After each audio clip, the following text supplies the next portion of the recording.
ইব্রাহিম আলাইহিস সালাম এই কোরআনের মধ্যে রয়েছে, তিনি দোয়া করেছেন, রব্বি জাআলনি মুকিমাস সালাতি ওয়া মিন যুররিয়্যাতি রব্বানা ওয়া তাকাব্বাল দুআ।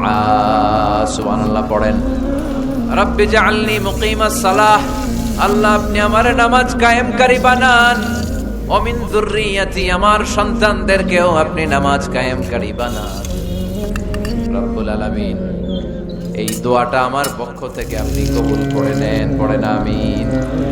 দেখেন, ছেলে যদি নামাজ না পড়ে আমাদের কাছে দোয়া চাওয়ার আগে এই দোয়াটা করে নিয়েন আল্লাহর কাছে, রব্বি জাআলনি মুকিমাস সালাহ ওয়া মিন যুররিয়্যাতি রব্বানা ওয়া তাকাব্বাল দুআ। আল্লাহ আপনি আমারও নামাজ কায়েমকারী বানান, আমার নতুন প্রজন্ম, আমার সন্তানদেরকেও নামাজ কায়েমকারী বানান।